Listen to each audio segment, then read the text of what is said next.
Mesdames et messieurs, bonsoir à tous et merci d'être là.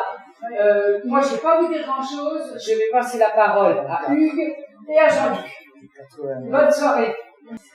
Merci pour l'accueil. Donc, succinctement, moi je me présente, je suis Hugues Debotte, je suis juriste de formation, sans avoir vraiment trop utilisé ça, sauf pour la bonne cause, parce que j'ai dérivé dans d'autres métiers dans ma vie.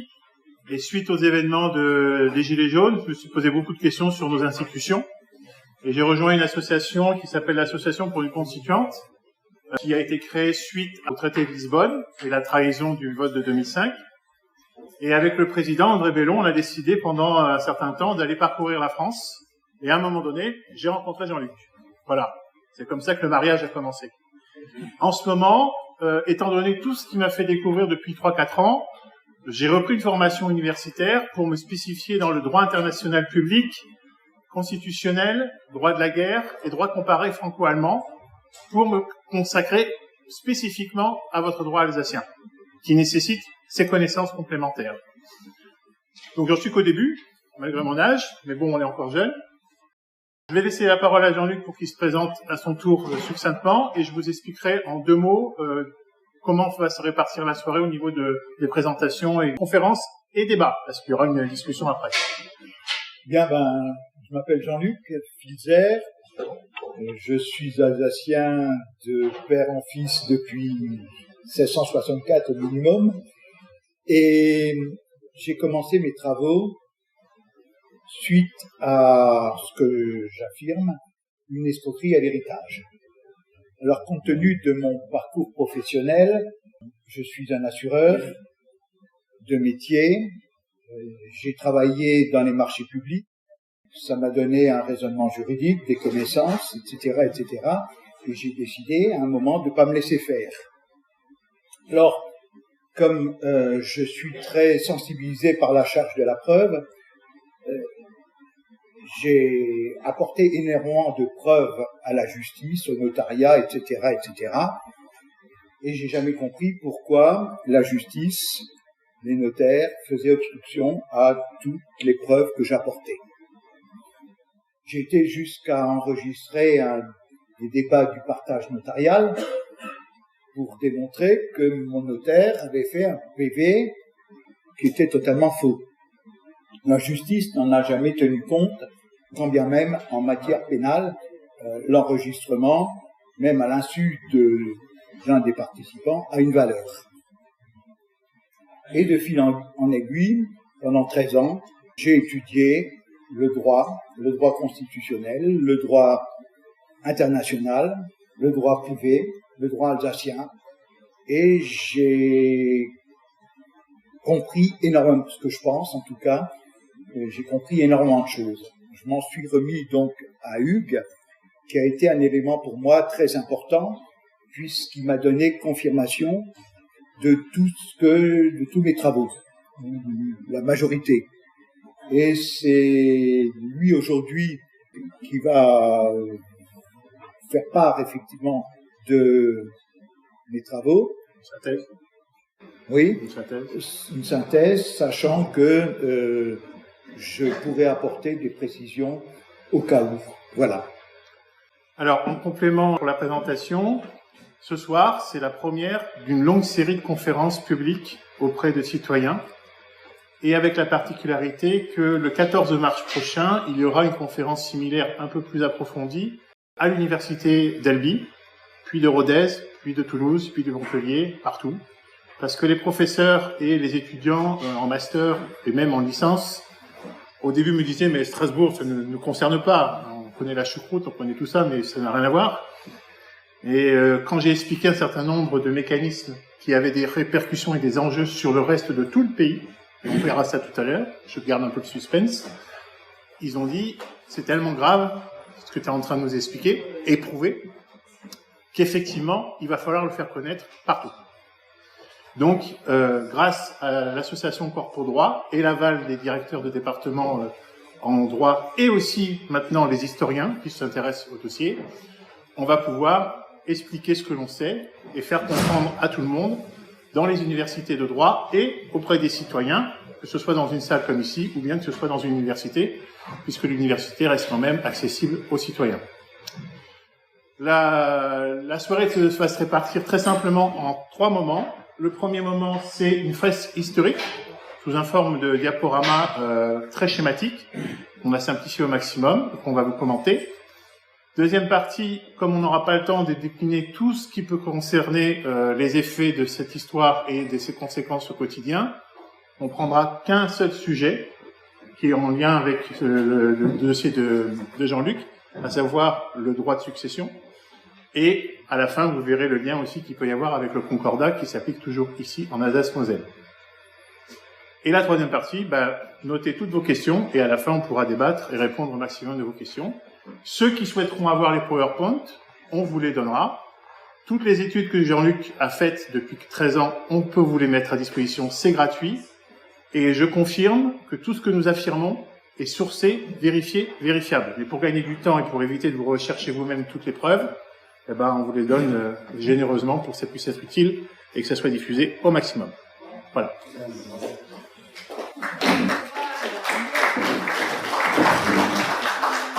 Alors, source historique du droit spécifique alsacien-mosellan. Alors, bien évidemment, c'est une synthèse de ce qu'on a compris à partir de ce que Jean-Luc a pu présenter. Alors, vous verrez ensuite que dans la chronologie qui va être faite, vous trouverez la chronologie de la France. Donc, vous verrez qu'il y a sur les croquis, mais vous verrez, ça commence en haut, je vous rassure, ça c'est juste l'explication de la légende. La petite barrette qui sera pleine correspondra à la constitution qui s'applique dans l'Alsace au moment clé. Les parties assurées correspondent au corpus de droit, donc toutes les lois rattachées à la constitution qui s'appliquent dans cette période-là. Et le gros rectangle noir permettra de comprendre à quel régime politique, à quel État-pays l'Alsace est rattachée à tel ou tel moment pour faire le lien. Alors, on est en 1852. 1852, vous avez ici la France, ici l'Alsace, ici la Prusse. En 1852, naît le Second Empire et l'Alsace a les mêmes lois que la France et la même constitution. Ça change juste de couleur à partir de 1852. Et comme vous le savez sans doute, cette situation a commencé en 1697, lorsque Louis XIV a fini les dernières étapes d'annexion de l'Alsace suite à la fin de la guerre de 30 ans. Ensuite, en 1871, suite à la guerre que perd la France face à la Prusse, l'Alsace est cédée au nouveau Reich, le premier Reich allemand, qui naît en même temps que la fin de la guerre. Et vous voyez que les lois françaises ne s'appliquent plus, elles restent du Second Empire, elles ne s'appliquent plus qu'en France. Pour autant, à ce moment-là, ce que font les Allemands de façon très bien, et les Prussiens, c'est qu'ils changent de constitution, en faisant les traités, en faisant les procédures comme il faut, et ils vont garder un certain nombre de lois françaises de cette période-là, qui vont considérer intégrées dans la constitution du nouveau régime. Et parmi celles-là, il y a notamment celle du Concordat. Mais il y en a un gros paquet. La particularité, c'est que eux, ils ont fait ce qu'on appelle une reconnaissance de droit international, c'est-à-dire qu'ils n'ont pas eu besoin de les traduire en allemand. Ils ont reconnu la traduction française comme étant valable pour être applicable dans leur régime et dans leur constitution. Ce sont devenus des lois allemandes, mais toujours écrites en français, ce qui n'est pas un problème pour les Prussiens. Dans la même déclinaison, vous avez donc le Code civil allemand qui est rédigé dans cette période-là.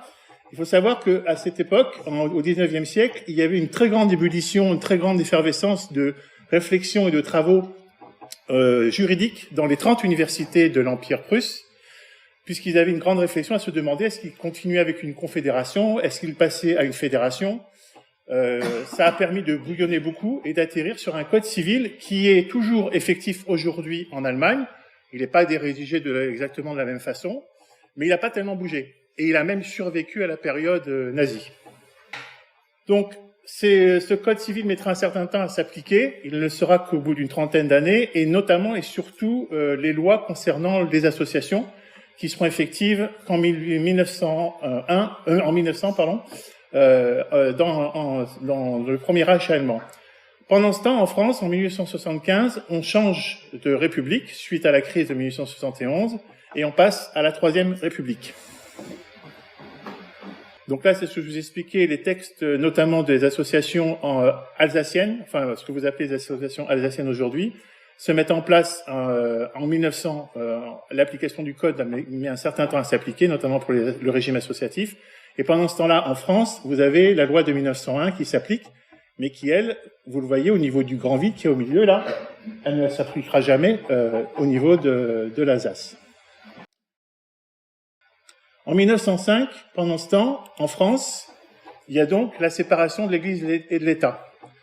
Et cette loi est donc dans le corpus français, mais comme l'Alsace ne fait pas partie de la France, elle n'est pas rattachée à la Constitution française, elle est toujours dans ce bloc-là. Effectivement, c'est tout à fait normal et logique et juridique que cette loi ne s'applique pas en Alsace, et on verra pourquoi après, elle ne s'appliquera jamais. En 1911, il y a une particularité que vous connaissez peut-être, pour ceux qui sont curieux de l'histoire de votre région. Vous avez, comme l'empire à Prusse est un empire fédéral, chaque région peut avoir sa propre constitution. L'Alsace n'est pas un État comme le Baden-Württemberg, Bayern, etc. C'est un territoire qui est rattaché administrativement en gestion à Berlin, mais pour autant, il y a une constitution spécifique, équivalente à celle d'un État fédéré, propre à l'Alsace, qui est adoptée et qui est validée en 1911. En 1919, après la Première Guerre mondiale, il se passe, et c'est là que le problème commence, en fait, l'empereur va abdiquer au moment de la naissance du Deuxième Reich, la République de Weimar, et comme il abdique, on ne va pas pouvoir abroger, sans son accord, les constitutions en vigueur, notamment sur l'Alsace. En Allemagne, ils le font, parce que c'est un nouveau régime qui se met en place, mais sur l'Alsace, et c'est là que naît tout le sac de nœuds, en fait, si vous préférez, c'est que comme celui qui doit donner son feu vert pour modifier les textes de la Constitution de 1911 ou celle de 1871 n'est plus là, eh bien, ça rentre, c'est congelé, c'est figé, on ne peut plus y toucher. Pour autant, vous avez en même temps un potentiel de loi française qui s'applique sur votre région. Ça commence à se compliquer et se corser. Alors, qu'est-ce qui nous fait dire que ces constitutions, ces Reichs existent toujours? Eh bien, en 1973 et en 1987, donc on est bien après la Seconde Guerre mondiale, la Cour constitutionnelle de Karlsruhe, qui est pas très loin d'ici, eh bien, certifie et confirme que le Reich allemand existe toujours. Ce qui est une première preuve juridique que les constitutions en question de 1911 et de 1871 sont toujours en vigueur, mais le seul territoire géographique où elles peuvent s'appliquer, c'est ici, pas en Allemagne, puisqu'à ce moment-là, l'Alsace ne fait pas partie, bien évidemment, du Reich allemand. Alors, il faut bien faire rentrer les lois françaises sur le territoire de votre région, et contrairement à 1871, mais les dirigeants français savent ce que je suis en train de vous expliquer, la population ne le sait pas forcément, certains spécialistes et juristes le savent, ils savent qu'ils ne peuvent pas abroger les lois, donc ils vont être obligés de mettre en place un dispositif qui va permettre d'intégrer les lois françaises sur la région Alsace. Et ça commence en 1924 avec deux lois, une loi civile et une loi commerciale, qui sont rédigées par Robert Schuman. Le principe de ces lois, c'est de dire, en gros, les lois françaises peuvent s'intégrer sur un certain nombre de domaines, mais elles ne doivent pas contrarier les lois antérieures. Dans le texte, la loi 1924, vous pouvez la vérifier, elle est au journal officiel français, il n'est pas marqué des lois allemandes, parce que ça pourrait quand même commencer à mettre la puce à l'oreille. Ce sont des lois antérieures, les lois antérieures ou les lois en vigueur. C'est une subtilité de son rédacteur, pour ne pas trop chagriner les interlocuteurs ou ceux qui pourraient lire le texte plus tard. Il faut savoir aussi qu'en 1919, et ça c'est une grosse bizarrerie, mais Jean-Luc pourra nous l'expliquer tout à l'heure, en 1919, il y a été signé une convention qui s'appelle l'arrangement. Les Allemands viennent de perdre la guerre, et l'arrangement entre le gouvernement français et l'État allemand, c'est quoi? C'est que l'Alsace-Moselle, bien que rattachée à la France, sera gérée administrativement et dans les juridictions par Berlin, alors qu'ils viennent de perdre la guerre. Ce texte, vous le retrouvez aussi dans les textes officiels à disposition. Encore aujourd'hui.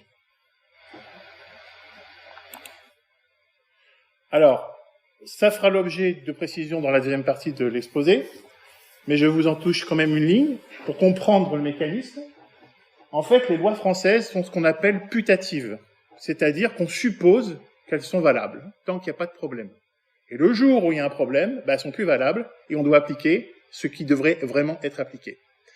Donc, tant que vous n'avez pas de soucis dans le domaine foncier, dans le domaine associatif, dans votre héritage, dans votre transmission d'entreprise, bref, dans tout un tas de domaines délimités par les lois de 1924 de Robert Schuman, eh bien, vous avez affaire aux lois françaises.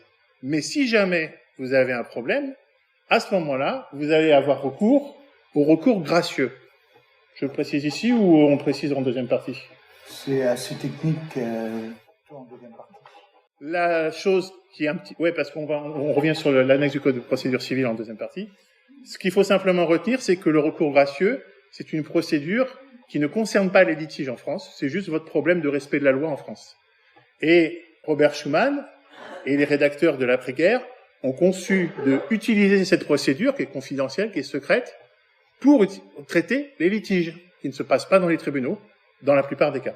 Mais on y reviendra dans la deuxième partie. Je précise juste que la voie gracieuse se passe sur dossier, pas oralement, donc le justiciable n'est pas confronté au juge, ce qui fait également que les débats, il n'y a pas de débat, il n'y a absolument rien qui est public, et les jugements également ne sont pas publics. Donc, on est dans une procédure totalement secrète.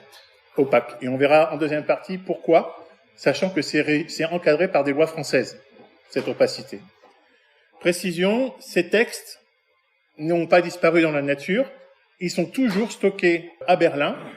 Les textes du Reich allemand, c'est dans le Reichsgesetzblatt, et les textes de la Constitution alsacienne, c'est dans le Gesetzblatt für Elsass et Lothringen à Berlin, toujours disponibles, avec la particularité d'être bien évidemment écrit en allemand, mais aussi, surtout, en gothique. Donc, faut-il savoir lire le gothique, ce qui brouille les pistes. Comme l'Alsace est sous administration de Berlin depuis 1919, rappelez-vous l'arrangement.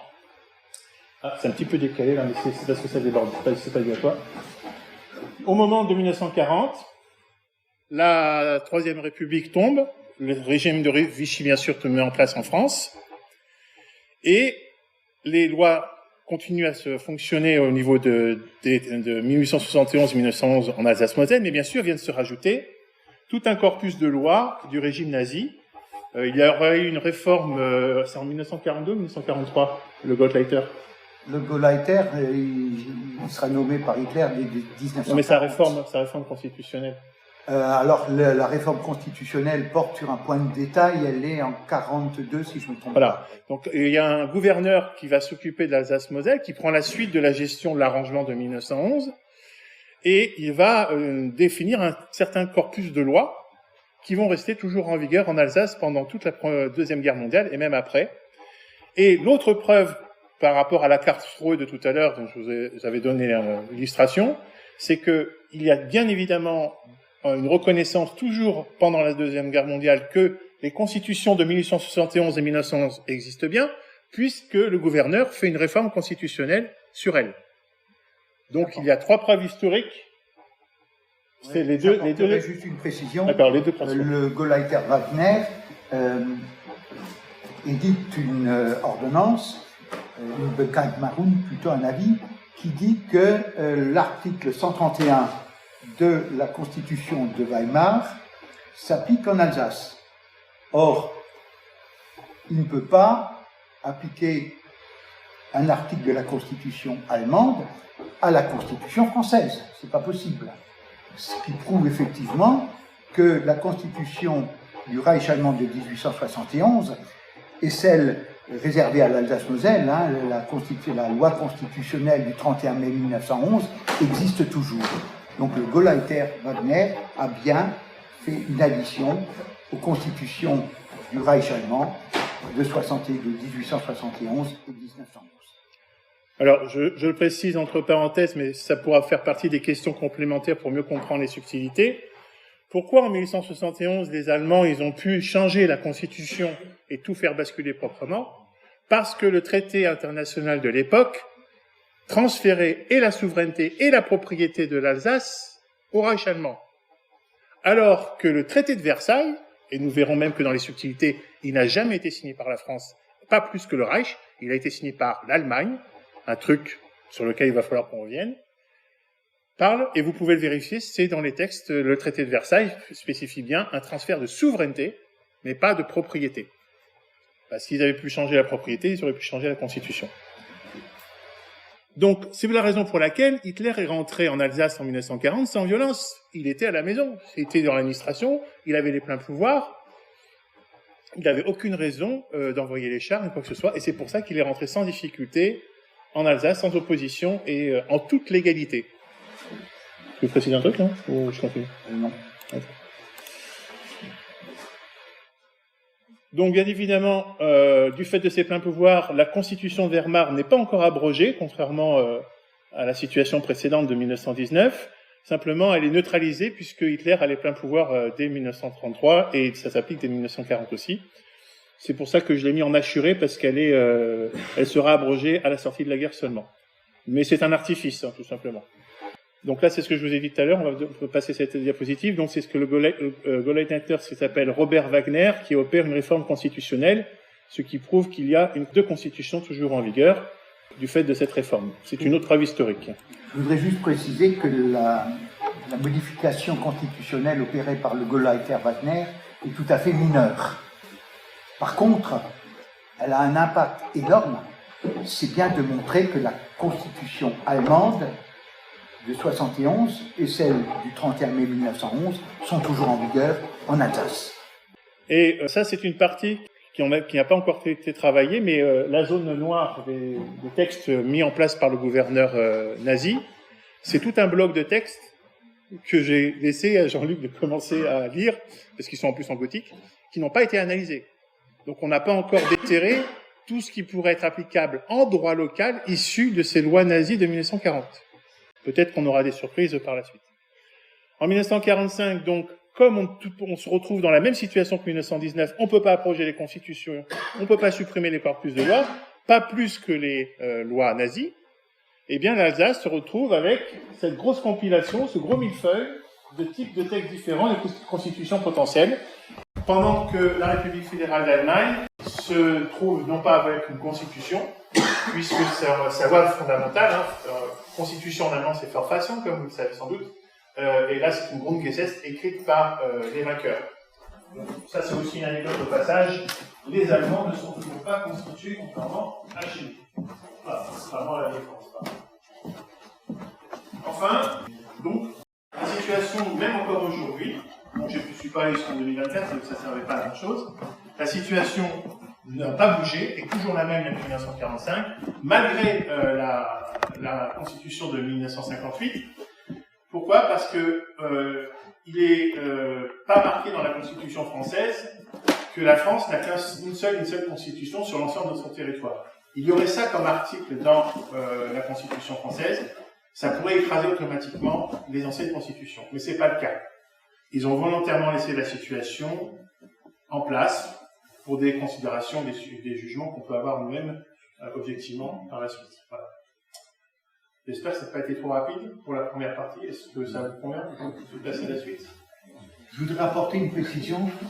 Non, mais c'est la Constitution du 31 mai 1911, donc Constitution allemande, spécialement pour l'Alsace-Moselle, prévoit dans son article 3 que les dispositions de cette Constitution ne peuvent être modifiées que par le Reich. Puisque les traités internationaux doivent impérativement respecter les constitutions de chaque État. La France n'a jamais pu modifier cette constitution du 31 mai 1911. Alors pourquoi les traités internationaux doivent respecter les constitutions de chaque État? Parce que tout simplement, à un moment, c'est le peuple qui va ratifier le traité international. Et le peuple ne peut pas, par la loi, déroger à sa constitution. On aurait une loi qui serait totalement inconstitutionnelle. Donc les traités se doivent toujours de respecter les constitutions de chaque État. Alors, par le traité de Versailles, la France n'a pas eu la faculté, donc, de modifier toutes les dispositions de la Constitution du 31 mai 1911, puisque seule une loi du Reich peut apporter les modifications nécessaires. Alors, un petit complément pour anticiper une des questions sur le traité de Versailles, parce que j'ai vu 2-3 visages foncés quand j'ai dit que la France n'avait pas signé le traité de Versailles. Je vous invite à aller voir le traité de Versailles sur Internet. Et en haut du texte, il y a marqué le roi, le président, plénipotentiaire, plénipotentiaire, plénipotentiaire. Et vous remarquerez que lorsqu'on arrive à la France et l'Allemagne, mais pas que, il n'y a plus de plénipotentiaire. L'article 440 du traité de Versailles précise que ne sont signataires du traité de Versailles que les plénipotentiaires. Et tout ce que je vous dis là, vous pouvez vérifier par vous-même. Alors j'ai posé la question à mon professeur de droit international public lorsqu'on a abordé les traités internationaux et le plénipotentiaire. Pardon, c'est quoi ce mot? Plénipotentiaire, les pleins pouvoirs. Plein pouvoir de signature. Plein potentiel, en fait. Et donc, il nous explique que les traités doivent être signés par des personnes plénipotentiaires autorisées à le faire, soit les chefs d'État directs, soit des gens, des ambassadeurs, des ministres, etc. Mais il y a un document qui certifie qu'ils ont bien le droit de le faire en son nom. Et la deuxième étape, c'est une ratification selon des procédures de droit interne, soit par le Parlement, soit par un référendum, selon comment ça fonctionne dans chaque État. Alors moi, je pose la question, peut-il y avoir un traité qui a été ratifié et qui n'a pas été signé? Ils me disent, ça n'existe pas, vous en connaissez un? J'ai fait oui, le traité de Versailles. Et il m'a dit, effectivement, je vous confirme que s'il n'y a pas de plénipotentiaire, alors il avait un doute parce qu'il n'y avait pas le texte sous nez, et vous pouvez vérifier vous-même. Donc, c'est une des raisons pour lesquelles j'ai repris mes études, parce que ce genre de réponse technique, je ne peux que l'avoir de professionnels, de gens qui sont dans le sachant à ce niveau-là. Donc, le traité de Versailles n'a pas été signé par la France, il a été signé par des personnes qui se sont fait passer pour la France, dont Clémenceau, et pour le Reich, c'est pas le Reich allemand, c'est pas l'empereur, c'est pas Bismarck, c'est pas Frédéric II, pardon. Le Kaiser Wilhelm, pardon, je confonds.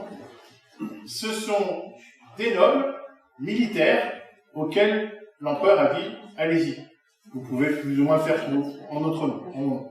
Mais il n'a jamais donné son feu vert pour que ce soit pour le Reich. Et au passage, vous avez le même problème pour la Convention de La Haye de 1907 sur le traitement, le sort qu'on donne aux soldats pendant la guerre. Donc le Reich allemand n'a pas signé la Convention de 1907. Juste une précision. La Constitution du 16 avril 1871, la Constitution allemande, nomme précisément l'État allemand, le Reich allemand. Donc, tous les actes passés par le Reich doivent être signés par le Reich. Il n'y a qu'un seul État allemand, le Reich. Or, en 1899 et en 1907, lorsqu'on s'occupera donc des conventions sur les usages de la guerre, seul, c'est l'Allemagne qui va signer. Et l'Allemagne n'existe pas puisque c'est les Reich qui est le nom de l'État allemand. Les conventions de La Haye ne sont donc pas opposables au Reich allemand.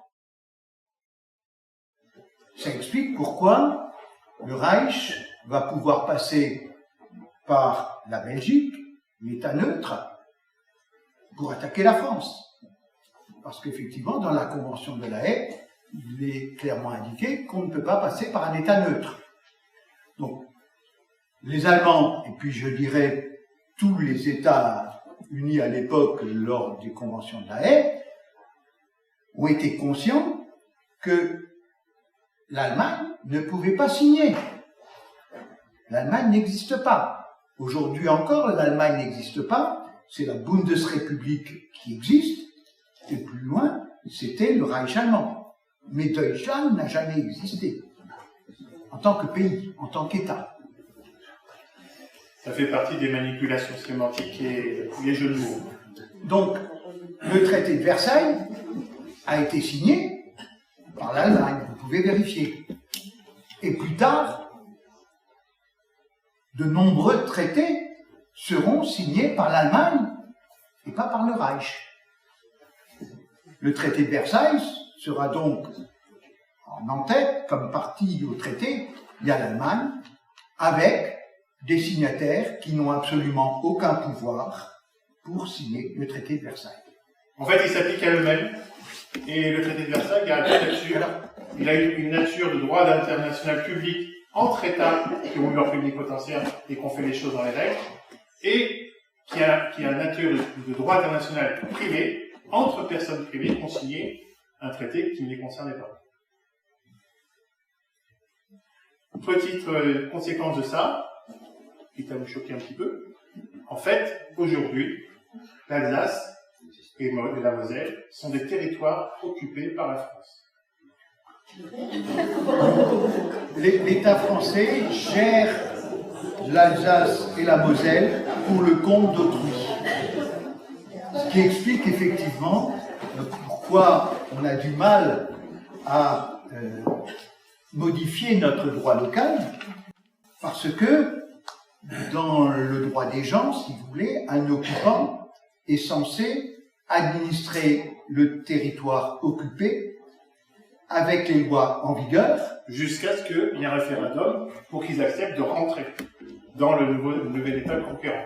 Et on comprendra à ce moment-là pourquoi, même aujourd'hui, en 1918, il n'y a pas eu de référendum, de plébiscite, oui, pour déterminer la volonté des Alsaciens et des Lorrains, mosellans, si effectivement l'Alsace, Moselle, devait rester française, devait devenir française ou rester allemande.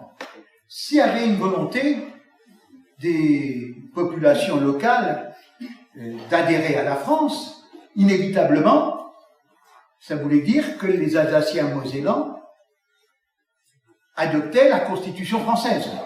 Ratifié. Surtout pas. Pas de plébiscite, on garde le statut des constitutions précédentes.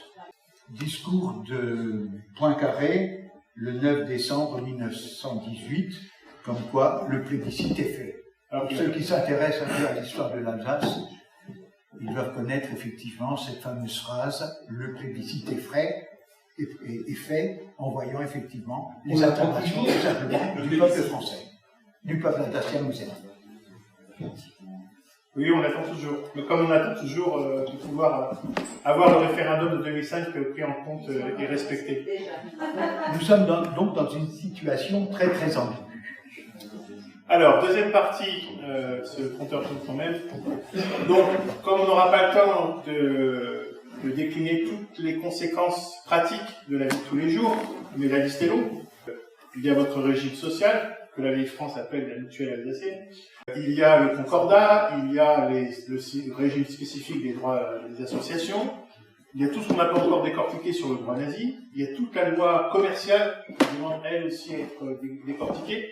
Donc là, on a juste pris le sujet principal qui peut vous concerner vous en tant qu'habitant d'Alsace. Il ne suffit pas d'être alsacien, on peut simplement habiter en Alsace-Moselle et être concerné par la chose, à savoir que vous pourriez avoir un litige, un problème au moment d'une succession, d'un héritage ou d'une transmission d'entreprise, si vous partez à la retraite et que vous voulez transmettre votre entreprise à des collègues, à vos enfants, etc., etc. Et donc, si jamais vous avez un litige dans ces domaines-là, on a vraiment limité le champ, il va se passer la chose suivante. Donc, vous êtes soumis à une procédure qu'on a dégrossie tout à l'heure, sur laquelle on revient en détail. Alors, pourquoi faire ? L'annexe du Code de procédure civile français explique et détermine les modalités de la gestion des litiges en Alsace-Moselle lorsqu'on a un litige. Et la procédure est calquée sur le litige classique qu'on a avec les lois françaises. Alors je m'explique, parce que c'est là que c'est technique, mais on peut arriver à le saisir assez vite, je l'espère. Lorsque vous avez une contravention avec la route, quand vous perdiez les permis à points, que le procureur vous suspend votre permis, vous avez affaire à un recours gracieux, une procédure simplifiée, qu'on appelle le recours gracieux, devant le procureur et le juge. Alors ça se passe très vite dans leur bureau, pour sauver le courrier, vous ne le voyez presque même pas, mais c'est pour désengorger les tribunaux et éviter des procédures longues qui ne servent à rien, puisque ça concerne le procureur, le juge et vous, personne d'autre. Cette procédure spéciale se fait par écrit, de façon confidentielle, secrète, c'est ce que Jean-Luc vous a expliqué, dans la loi de France. Quand on a un contentieux avec les lois françaises. Quand on a un litige en France, on va au tribunal, il y a des sessions, il y a des appels, etc. C'est public, ça se passe dans un tribunal. Vous, si vous avez un litige, ça se passe dans le bureau du juge. Et c'est expliqué, détaillé, dans l'analyse du Code de procédure civile, avec une prépondérance donnée au rôle du notaire alsacien. Et avant de passer à la diapositive suivante, on va vous expliquer après Jean-Luc, je vous expliquerai après Jean-Luc, quel scénario se passe dans le bureau du juge à ce moment-là. Est-ce que Jean-Luc a vécu? Alors, j'apporterai juste un petit rectificatif. C'était le tribunal de première instance désignait, jusqu'il y a quelque temps encore, le notaire chargé de gérer la succession. Cette désignation du notaire se fait en chambre secrète. C'est-à-dire qu'il n'y a pas de débat, ça se passe exclusivement sur dossier. Et donc le notaire est désigné. À ce moment-là, vous comprendrez que les débats du partage judiciaire sont privés. Il n'y a personne qui peut assister, aucun public qui peut assister à ça. Et finalement, on en arrive à déterminer la valeur de l'écrit d'un notaire. Et là, on rentre dans le code de procédure civile allemand encore en vigueur, les articles 592 à 595 suivants. C'est la diapositive que vous avez là. Qui disent tout simplement que seuls sont admis à titre de preuve un autre titre ou alors la délation de serment. Alors qu'est-ce que c'est que la délation de serment? C'est-à-dire que le notaire doit dire, ben non, effectivement, je retire mon serment que j'ai fait devant Dieu, en jurant que j'étais loyal, etc., etc. Ce qui fait que ce que j'ai écrit, c'est un faux. Il n'y a aucun notaire qui va effectivement déclarer qu'il a fait un faux, qu'il ne va jamais retirer son serment. Et c'est la seule façon de prouver qu'un notaire fait un faux. Alors ça ouvre la porte à énormément de malversations. Je ne vais pas dire que tous les notaires sont malhonnêtes, c'est pas le cas, mais effectivement, lorsqu'on tombe sur une personne fragile, sur quelqu'un qui passe pour être inculte, ben oui, c'est le risque zéro et on peut y aller. Et à ce moment-là, bon, il y a la justice, etc., qui se met en route, qui donne à chaque fois raison aux procès-verbaux dressés par le notaire, et vous ne pouvez pas vous en sortir. Alors tout ça, il faut comprendre pourquoi c'est en place. Ben, en 1871, quand les Allemands, essentiellement du Nord, sont venus en Alsace-Moselle, ben, il était de bon ton quand même de prendre un peu le patrimoine des gens, surtout des combattants qui ne revenaient pas du front. Et finalement, à la sortie de la guerre 14-18, on a expulsé également certains Allemands qui détenaient un certain patrimoine. Les Allemands occupaient toutes les avenues du pouvoir. Donc ils avaient effectivement un patrimoine relativement élevé. Et c'est à ce moment-là qu'on a pu on a pu, grâce aux procédures allemandes en place, également spolier les biens des Allemands qui ont été chassés. Ça s'est passé dans les deux sens.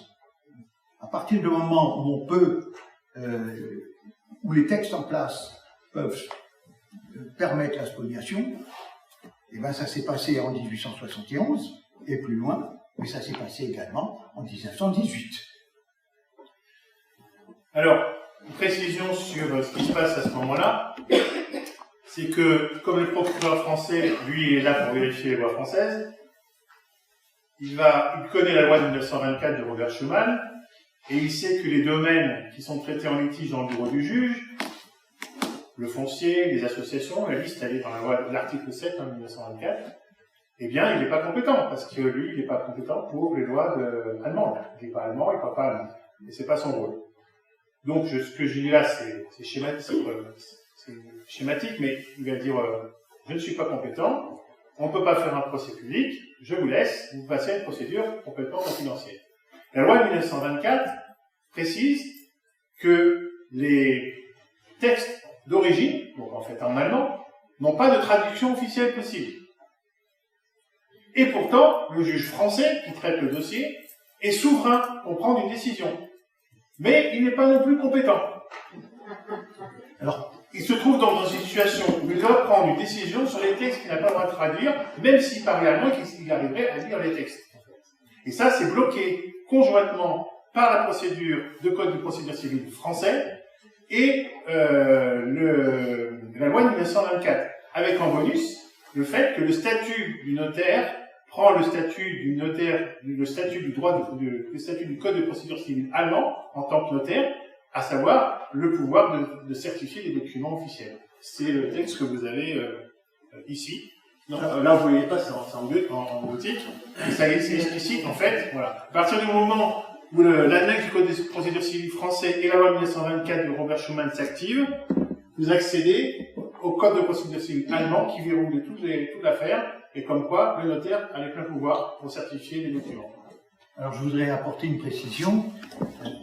Effectivement, l'article 12 de la loi civile du 1er juin 1924 et l'article 10 de la loi commerciale du 1er juin 1924 disent que les textes, que les traductions faites en français n'ont absolument aucune valeur et que seuls les textes en allemand font foi. Et pourquoi ? Parce que tout simplement, cette fameuse constitution du 31 mai 1911, dans son article 3, dit que la langue officielle en Alsace est l'allemand. Le traité de Versailles ne pourra pas déroger donc à la Constitution. Donc, en Alsace, nous avons toujours ces textes en allemand qui font foi, grâce à la Constitution de 1911. Vous comprendrez que aussi, et je ne vais pas tirer sur les juges ou quoi que ce soit, mais quand on s'appelle Monsieur Di Rosa, par exemple, il y a peu de chances qu'on parle l'allemand couramment, mais surtout qu'on parle l'allemand juridique couramment, parce que c'est quelque chose de particulier. Qui connaît le terme Beschwerde? C'est pas possible, etc., etc. Donc, lorsqu'il y a un litige en voie gracieuse, le procureur déclare officiellement qu'il ne veut pas participer au débat. S'il devait participer au débat, il montrerait qu'il parle allemand. Et le juge également va pouvoir traiter à ce moment-là en chambre secrète, et il ne montrera pas qu'il ne connaît pas l'allemand. Et à ce moment-là, il va pouvoir effectivement s'adresser à des spécialistes qui vont pouvoir préparer les jugements en allemand et le donner au tribunal, qui mettra son tampon pour bon à tirer, et ça se passera comme ça. C'est le principe de la voie gracieuse. Alors, on va lever le suspense. Comment les juges font pour préparer leurs décisions? Comment le Conseil d'État, la Cour de cassation et le Conseil constitutionnel font sur ce genre de dossier? alors qu'aucune traduction officielle n'est pas possible, hein, vous avez la loi de 1924 ici, en tout petit, mais en résumé, eh bien, il s'adresse à l'Institut du droit local, qui est une association privée, qui n'est pas une juridiction et qui n'a aucune autorisation, aucun pouvoir. C'est une parenthèse pour qu'il y ait une réflexion à se poser là-dessus, pour vous en tant qu'habitant d'Alsace. J'ajouterai quelque chose. Comme le droit local est tout à fait particulier, je dirais opaque, il n'est même pas enseigné, vous n'avez pas de diplôme officiel reconnu par l'État français en droit local. Lorsque vous avez un litige immobilier, fiscal, vous pouvez demander au juge de vous désigner un avocat spécialisé en droit immobilier, en droit fiscal, etc., etc. Moi, ce que j'ai fait, j'ai demandé un avocat spécialisé qui avait un diplôme en droit local. Je me suis fait rabattre. Il n'y en a pas. Il n'y en a pas. Depuis 100 ans, le droit local n'est plus enseigné. Il n'y a plus de diplôme officiel. Donc, qu'est-ce que vous faites? Vous toquez à la porte de l'Institut du droit local et vous dites, ben voilà, j'ai un problème avec tel et tel notaire, et ça s'est passé comme ça, etc., etc. Vous adressez à des privés qui, inévitablement, ont la faculté de retourner l'information au notaire. Vous ne pouvez pas préparer votre défense. Et c'est contraire à la CEDH, quand vous faites d'avoir droit à un procès équitable, et où se trouve la CEDH, sinon à Strasbourg. Bon, là, j'ai ouvert une boîte de Pandore, mais je m'en excuse, on va rester sur Où se trouve le truc à Strasbourg, c'est quoi ce nom? la Cour européenne des droits de l'homme, qui fait appliquer les libertés. Qui a, pas très longtemps, il y a 2-3 jours, a fait interdire les NAS policières qui ont eu lieu sur les gilets jaunes, et pour lequel l'État français va devoir corriger la loi. Alors, pour en revenir à la deuxième partie, vous voyez que c'est passionnant et qu'on pourrait faire d'autres épisodes de cette série. Aujourd'hui, cette année en 2024, c'est les 100 ans de la loi de 1924, et bien évidemment, un certain nombre de personnes ici ont tout intérêt dans la région à vénérer cette loi. Et figurez-vous que dans un communiqué qui date du 1er février, les notaires alsaciens-mosellans vantent les bienfaits du dégorgement des tribunaux grâce au droit, appelons un chat par un chat, de spoliation. Alors ils ne l'appellent pas comme ça, mais ils confirment que ça peut permettre de désengorger les tribunaux, donc on simplifie les procédures, et ils font ça le 17 juin. Pourquoi le 17 juin?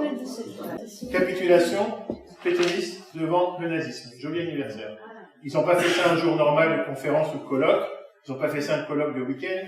C'est un lundi. C'est un lundi. C'est un 17 juin surtout.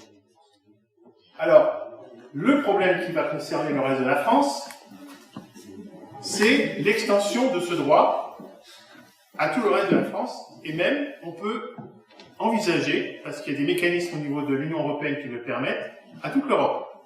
Donc, ce régime de spoliation notariale peut être étendu à toute la France, et en voici quelques éléments qui donnent des pistes de confirmation.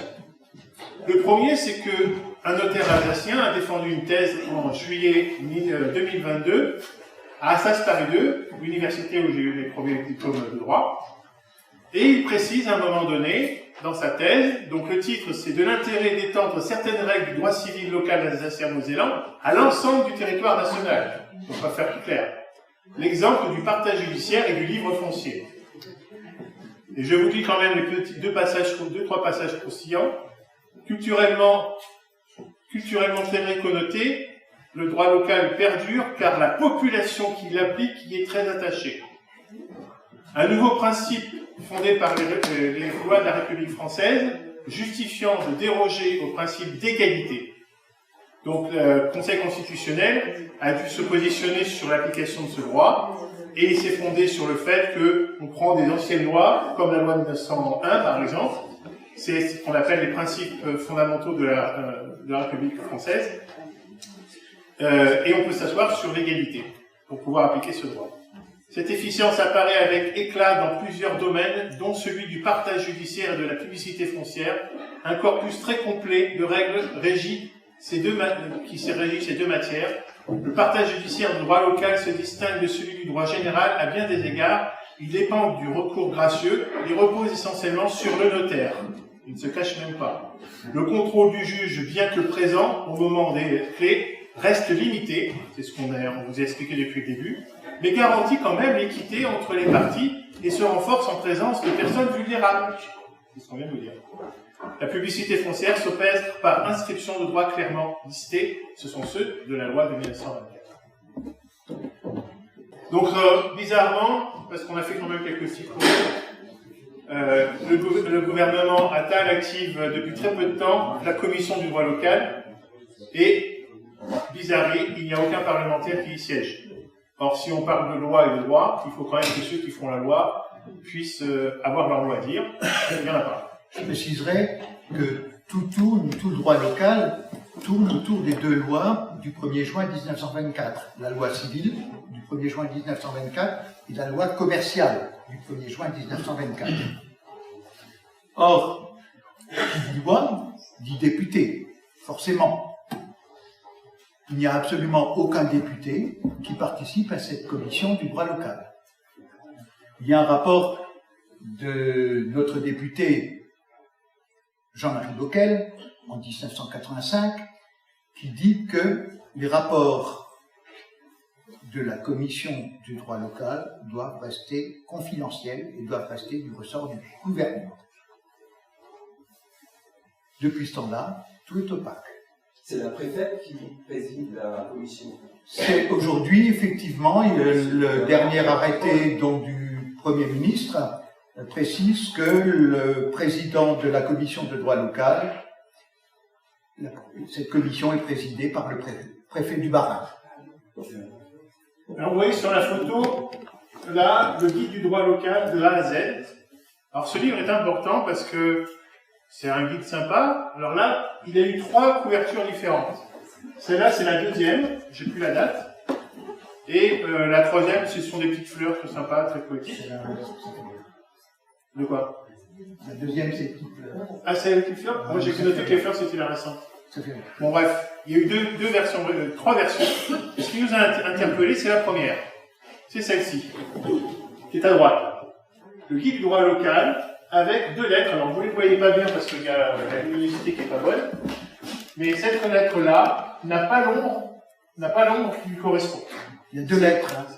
On pourrait penser, oui, parce qu'il y a l'ombre, il y a la lettre principale, et puis bon, il y a son ombre, là. Vous avez des Derrière, il y a très légers, vous voyez. Et en fait, si on ne fait pas gaffe, on pense que l'ombre qui est derrière, c'est l'ombre de la lettre qui est devant. Et en fait, c'est pas le cas. Donc, quand on prend les lettres gothiques, et qu'on décortique, on tombe sur 2 lettres qui sont le T et le G. Droit local.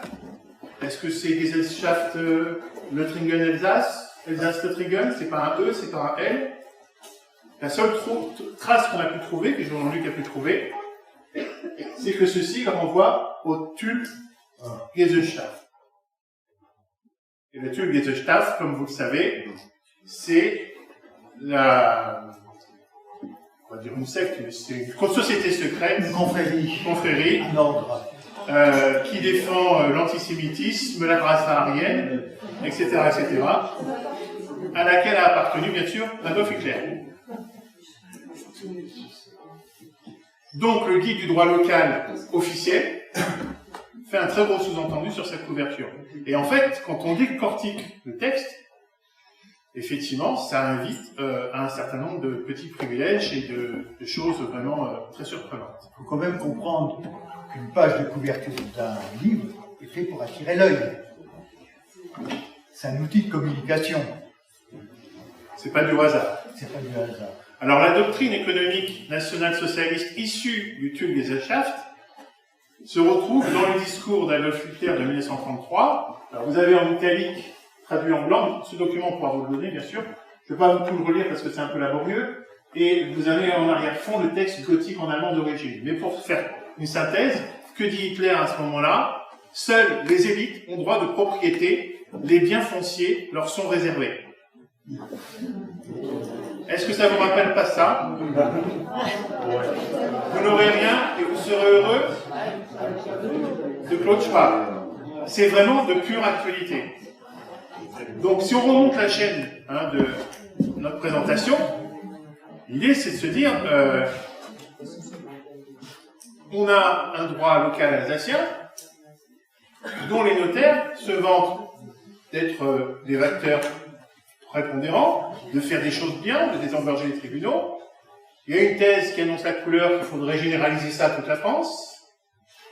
Ça sous-entend, avec le guide du droit local, qu'en fin de compte, c'est pour dépouiller les gens. C'est dit indirectement, mais c'est vécu au quotidien. C'est un dossier sur 5 dans les tribunaux d'Alsace-Moselle. C'est pas rien, 20%. Mais alors, pourquoi faire? Alors là, on a un autre indice. Pourquoi le Renaissance a fait cette étoile avec ce morceau télescopé? Et si vous remarquez bien, en fait, si vous mettez le morceau dans le trou, ça ne fait pas une étoile à 5 branches. Alors, est-ce que ça serait pas plutôt la France qui se voit se séparer de l'Alsace, comme il n'y a pas très longtemps, le président de la communauté européenne d'Alsace a fait appel du pied au président, pour la deuxième fois, il l'avait fait aussi en octobre, Monsieur le Président, osez sortir l'Alsace du Grand Est. Alors, si on sort l'Alsace du Grand Est, pour appliquer ce droit, où est-ce qu'on va? Eh bien, on peut appliquer un droit, un mécanisme qu'on appelle le mécanisme de contamination du droit d'un État à l'autre par l'Union européenne. Et c'est dans les traités internationaux qui s'appliquent dans notre Constitution. Qu'est-ce que c'est que ce mécanisme? Donc, c'est le cross-border européen mécanisme. Ça veut dire que quand deux États se touchent, deux régions se touchent, ça sera au droit le plus offrant qui contaminera et s'appliquera dans l'autre région. Et sans aucune intervention de qui que ce soit, d'autre que les États eux-mêmes. Ça veut dire que la Constitution de 1871 pourrait s'appliquer au baron Württemberg, ainsi que la Constitution du 31 mai 1911. Sinon, au mieux, les lois du droit local et la loi de 1924. Alors, on est sur l'Union européenne, des mécanismes de l'Union européenne. Qu'est-ce qu'il y a de commun et de troublant entre l'Union européenne et le Conseil de l'Europe, qui a fondé la Cour européenne des droits de l'homme, qui s'occupe que des libertés, qui ne s'occupe pas de l'Union européenne? Ce sont deux choses différentes. Ce sont deux traités de Rome, un en 1950, un en 1957. Ce sont les mêmes organes de fonctionnement qui s'appellent pareil, l'Assemblée, le Conseil, etc. Des appellations similaires. Mais il y a une différence, c'est que donc la CEDH s'est basée sur les libertés, alors que l'autre, comme on le sait, c'est la concurrence, le néolibéralisme, avec ce qu'on voit en ce moment, toutes les manifestations des paysans, etc.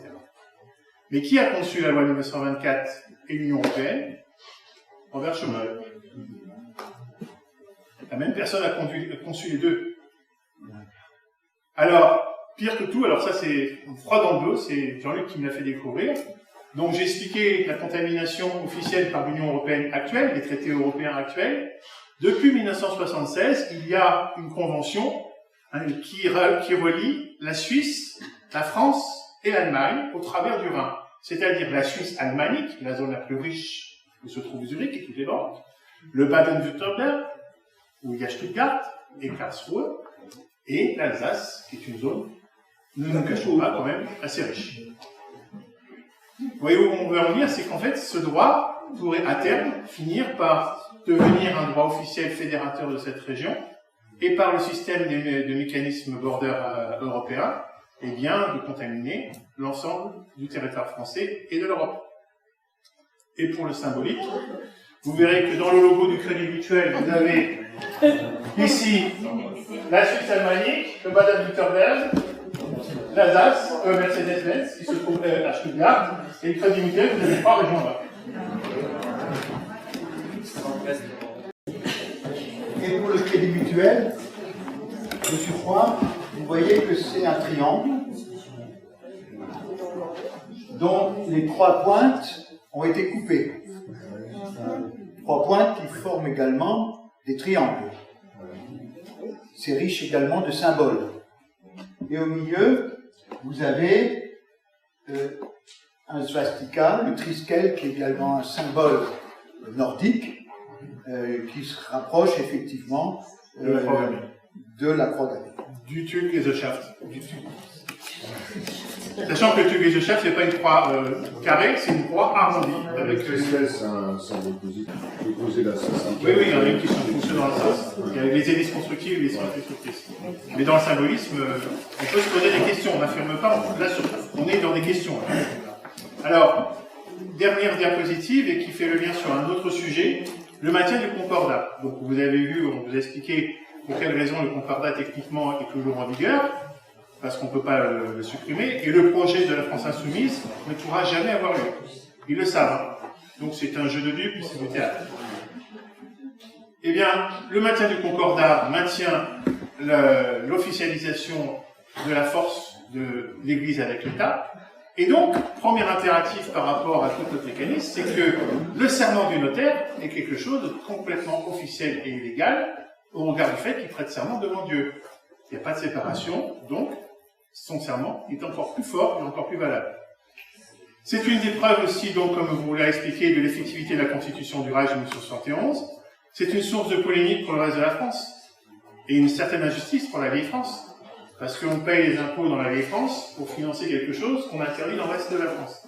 Il y a un truc qui ne va pas là. Et puis c'est aussi une des preuves de l'inapplicabilité de la Constitution française, puisque son article 1 dit, entre autres, il y a d'autres éléments, la France est une république indivisible, laïque, démocratique et sociale. Indivisible, ça veut dire qu'elle est centrale, il y a une seule constitution. Ben non, en Alsace, vous en avez deux, comme on l'a vu.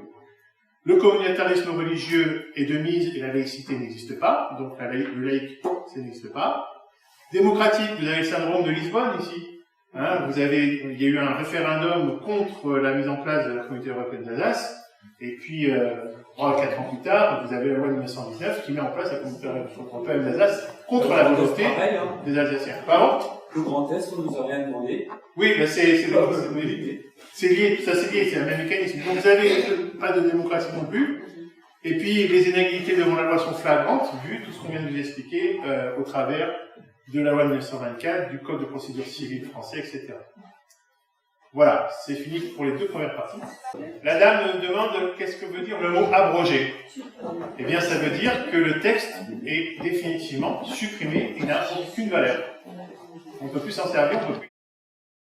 Je voulais juste préciser 2-3 petits points techniques. Premièrement, la charte régionale n'a jamais été ratifiée, comme je l'ai expliqué, comme sur les mécanismes sur les traités, et pour cause, parce que sinon, ça devait obliger à intégrer la langue allemande comme une langue nationale française. Ce qu'elle est, en fait, de fait. Oui, non, mais bon, d'accord. Je réponds mécaniquement. La charte régionale des langues n'est pas adoptée, alors que la France, qui n'est pas une entité juridique, elle a pu reconnaître les spécificités régionales. Et pour ce qui est du droit local, vous avez raison. Mais on ne va pas jeter l'eau et le bébé du bain avec. Hein, on ne jette pas le bébé et l'eau du bain avec, c'est pas ça la question. La question, c'est qu'il y a un certain nombre d'éléments qui sont perturbateurs, qui sont injustes. On le voit avec le recours gracieux et la spoliation potentielle. Je rappelle quand même que c'est 1 dossier sur 5 dans les tribunaux qui finissent comme ça. Donc il y a des gens qui finissent sur la paille grâce à ce mécanisme-là. Effectivement, moi j'aimerais qu'on ait plus de jours de repos, comme le 26 décembre, etc. On devrait moins travailler, on devrait avoir notre régime social plus bénéfique, et qui d'ailleurs a inspiré la sécurité sociale en 1945, dans le tiers payant, etc. Tout n'est pas à jeter. Il y a un certain nombre de choses qui posent question, et en tant que juriste, elles posent question. Et dernière chose, nous avons, Jean-Luc, à disposition des études démontrées et sourcées, comme quoi des traductions ont été fausses, comme Ich bin nicht, qui devient Ich bin. D'accord ? Je parle allemand et je peux vous dire que je connais la différence. Donc c'est juste une parenthèse, on pourra vous le montrer, on a tous les éléments qui vous le montrent. C'est pas tout blanc, c'est tout. Il faut faire attention, et s'il y a des victimes qui existent, il faut se poser des questions pourquoi, et les aider à s'en sortir. Et éviter qu'il y en ait d'autres. Moi je suis pas alsacien, à la rigueur, je vais vous dire, j'en manque. Je suis là aussi. Oui, mais vous allez raconter ça dans toute la France. Pas cette version-là. La partie historique, oui. Je laisse la parole à Jean. Je voudrais juste répondre. Sommes-nous d'accord, effectivement, que la Constitution du 31 mai 1911 prévoit dans son article 3 que la langue officielle dans les départements du Bas-Rhin, du Haut-Rhin et de la Moselle est l'allemand, que cette disposition fait que l'article 10 de la loi du 1er juin 1924, la loi commerciale, et l'article 12 de la loi civile, fait que seuls les textes allemands font foi. Il nous faut respecter la Constitution. Qui est notre Constitution, puisque... La Constitution du 31 mai 1911. Oui, d'Alsace-Moselle. Du Parlement d'Alsace-Moselle. La Constitution du 31 mai 1911 a été intégrée dans la Constitution de 1871. Dans son article 1er en tout cas. Et ensuite, nous avons une Constitution alsacienne. Cette Constitution alsacienne, le traité de Versailles doit la respecter. Il doit faire en sorte que la langue allemande doit rester la langue officielle française. J'attends vos observations. Juste une question.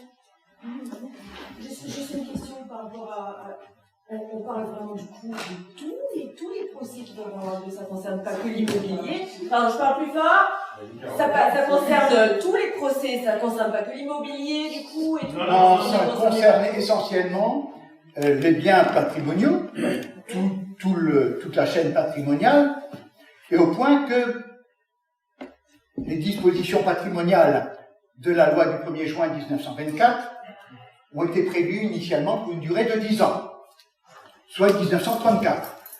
Monsieur Meyer, vous pouvez me contredire. Écoutez, le droit local... Je continue. Mais vous pourrez me contredire. Ce n'est que les dispositions ont été reconduites conformément à la Constitution allemande en 1934 et en opposition avec la Constitution française. Et ainsi de suite, jusqu'à 1947, si je ne me trompe pas. Alors, on va revenir, si vous voulez, sur l'ordonnance rétablissant l'égalité républicaine du 15 septembre 1944. Elle n'a jamais été publiée en France, en Alsace-Moselle. Qui l'a signée? Jules Jeannet. Alors, Jules Jeannet avait-il la faculté de signer l'ordonnance rétablissant la légalité républicaine en Alsace-Moselle? On va dire oui dans un premier temps, parce que le décret du 14 septembre 1944, signé par Charles de Gaulle, autorise Jules Jeannet à signer à sa place en cas d'absence. Mais ce décret ne sera jamais publié également en Alsace-Moselle. Alors que dit l'ordonnance rétablissant la légalité républicaine du 15 septembre 1944, rétablissant la légalité républicaine en Alsace-Moselle? Elle dit, on garde le droit local tel qu'il existait avant le 16 juin 1940, c'est-à-dire le gouvernement de Vichy. Ok, mais à ce moment-là, publions cette ordonnance rétablissant la légalité républicaine en Alsace. On va la publier en Alsace. Et pourquoi on ne veut pas la publier en Alsace? Ça permet de conserver le droit nazi. J'attends vos contradictions. Mais quels sont les entre 40 et 40? Alors je vais vous répondre. Qu'est-ce qui est dedans dans le droit local de cette période 40? Alors, dans cette période, on va retrouver effectivement une ordonnance, une Verordnung, signée par le Gaulois Hector Wagner, qui précise tout simplement que le régime religieux, je simplifie, reste en vigueur, mais que les cultes reconnus doivent s'organiser de manière à recouvrer les contributions. Donc les nazis sont les seuls à avoir attaqué le concordat. je redis, je dis clairement que Hitler n'a pas abrogé le Concordat. D'ailleurs, il est impossible d'abroger un Concordat. Parce qu'un Concordat, qu'est-ce que c'est? C'est un traité entre un État et un autre État. Entre la France, Concordat de 1801, et le Saint-Siège. Et lorsque l'Allemagne, le Reich, obtient, la cession de l'Alsace-Moselle, il ne peut pas reprendre le Concordat, puisque c'est un traité.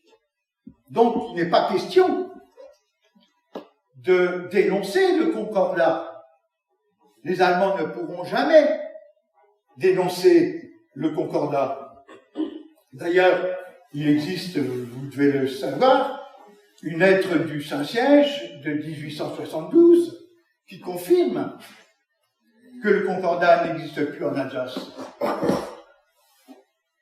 J'attends vos observations.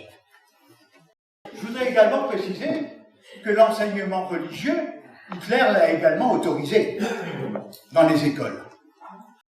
Alors, vous avez tout à fait raison, monsieur, parce que, en parallèle donc de cette espèce de traité de Versailles, pseudo-traité de Versailles, qui ne peut pas être considéré comme un traité de droit international, tout simplement d'une convention passée entre deux associations qui seraient un gouvernement français, une espèce de gouvernement allemand, donc un droit international privé. Il y a eu en parallèle donc, de ce pseudo-traité de Versailles un arrangement. Alors qu'est-ce que c'est qu'un arrangement? Un arrangement, c'est une convention qui porte sur soit des éléments secondaires, soit qui est temporaire. Et dans cet arrangement, il est dit dans l'article 3, paragraphe C, que les tribunaux allemands continueront à opérer en Alsace-Moselle, et dans son article 5, que l'administration sera encore confiée au gouvernement allemand, selon les lois allemandes.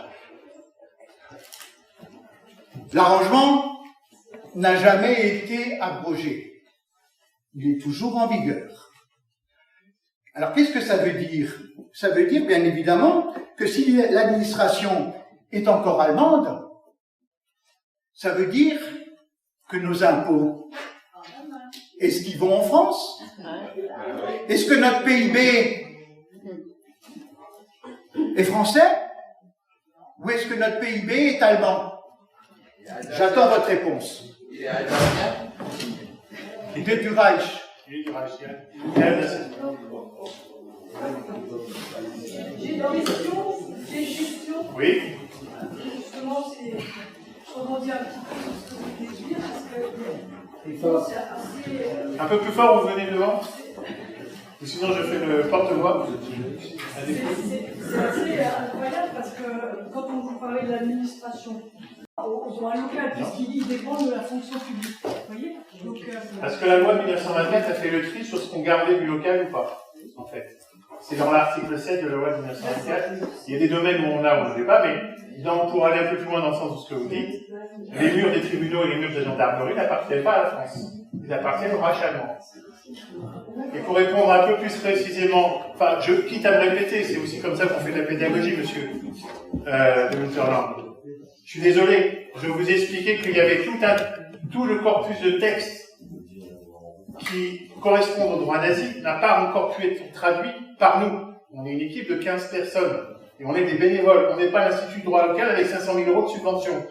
Et on n'a pas 20 ans d'existence. Mais si vous voulez nous donner un coup de main pour aider à traduire, vous êtes le bienvenu. Et on découvrira des choses que l'Institut de droit local sait peut-être. Et s'il le sait, bah, qu'il nous partage, comme ça on gagnera du temps. Vous voyez? Moi je suis de bienveillance, hein, c'est pour donner un coup de main. Donc, on n'en est qu'au début de ces travaux, mais je peux vous assurer que la vieille France s'intéresse, si ce n'est au moins que au concordat et à cette question de est-ce que l'invitation du notaire alsacien de généraliser la façon dont les successions se passent en Alsace, et est-ce que ça passe pas toujours bien, se régénéralise à toute la France, ça pose question aux juristes et aux notaires français. Voilà. Est-ce qu'il y a d'autres questions, messieurs? Vous avez dit je suis polonaise. Eh bien, le traité de Versailles, qui n'a donc pas grande valeur, a un passage concernant la création de la Pologne. Quelle est la valeur de cette création? Et comment peut-on analyser à ce moment-là, en 1940, la volonté de passer par le pouvoir de Gdansk? Est-ce possible ou pas, juridiquement? C'est tout. Alors, le traité de Versailles est une convention de droit privé entre deux associations, une association française et une association allemande. De la région. C'est deux choses différentes. La communauté européenne d'Alsace, c'est une application de la Constitution française. C'est une expérimentation, et d'ailleurs ça c'est très intéressant que vous abordiez cette question, parce que qu'est-ce qu'une expérimentation au regard de la Constitution française? C'est qu'on ne respecte aucune loi, aucun règlement pendant une période d'essai de 5 ans. Et que contient la loi de 2019? J'ai lu le texte. Il est précisé qu'en matière budgétaire, le pouvoir exécutif de la Communauté européenne d'Alsace peut prendre des décisions contraires à la loi française. D'accord? Donc on continue. De toute façon, c'est la question, c'est que, alors ça c'est une question un peu qui répond à Madame qui vient d'intervenir. Ça rejoint l'interrogation de que symbolise ce détachement de la petite étoile jaune. Qu'est-ce qu'on fait du cross-boarding et de la contamination, etc. La communauté européenne d'Alsace, si elle est maintenue, elle est généralisable. C'est le principe d'une expérimentation. Soit elle s'arrête, soit elle est généralisable. Ça ne veut pas dire qu'elle est généralisée. Et ça rejoint effectivement l'idée de sortir du Grand Est. Mais la question est à poser, pourquoi faire? Nous, on n'affirme pas pourquoi faire. On se pose la question. Moi, vous savez, je me suis donné comme mission de vie de travailler sur ça, sur la fin. J'ai 51 ans, et je me suis remis dans cette dernière expérience uniquement pour ça. Parce que l'objectif numéro 1, là vous êtes à peu près 60-80, je vous remercie d'être venus, c'est nombreux, c'est de faire passer l'information. Et je suis convaincu qu'il y a beaucoup de choses que vous pouvez vérifier par vous-même, que vous ne saviez pas en arrivant ici. Et le but du jeu, le but premier d'abord, c'est de vous informer de ce qui est à votre disposition et qui est tel qu'un nez au milieu du visage, vous ne voyez pas parce qu'on vous le cache. Et si on vous le cache, c'est pour pouvoir vous spolier vous avant que la France vous spolie.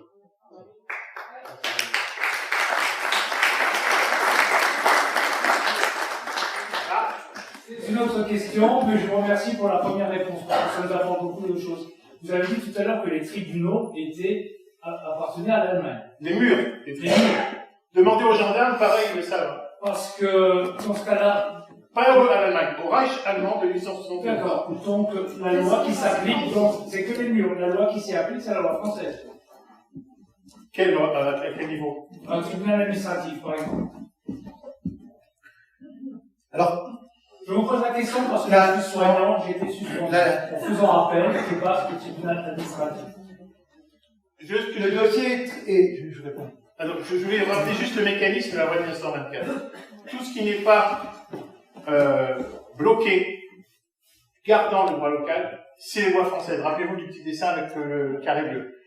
Quand je parlais du litige et qu'on appliquait les lois du droit local, et notamment le droit de succession, etc., c'était pour certains domaines limités. Le foncier, l'associatif, etc. Tout le reste, c'est le droit français. Oui, mais du coup, alors... Le bloc bleu concerne tout ce que la loi 1924 ne bloque pas. C'est-à-dire que... C'est quoi cette idée d'occupation du territoire là? Pardon? C'est quoi cette idée d'occupation du territoire alors, Ça, c'est un point de vue, c'est une analyse sur le plan du droit international et du droit de la guerre.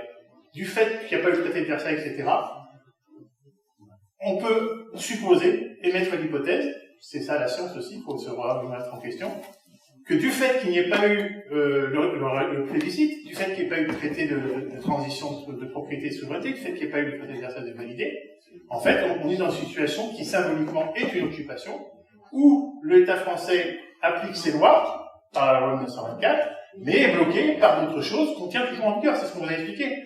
Un occupant dans une guerre, on fait une guerre, on gagne un territoire, on l'envahit. Quand la guerre est terminée, tant que la guerre n'est pas terminée, on est administrateur de cette zone. D'accord? Mais elle ne nous appartient toujours pas. Elle n'est pas revenue dans la souveraineté, dans la propriété française. Pour cela, il faut deux choses. Un traité en bonne et due forme et un référendum. Vous n'avez jamais eu ça. Le traité de Versailles n'est pas valable, il n'y a pas de référendum.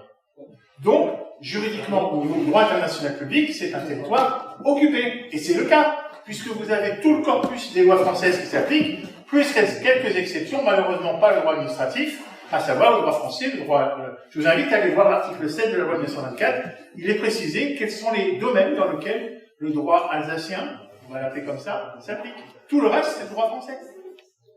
Et l'arrangement est toujours en vigueur, donc ça prouve que la France ne détient pas toujours pas le territoire. Et le traité de Versailles ne parle pas de propriété, il ne parle que de souveraineté. Tout ça, vous pouvez vérifier par vous-même.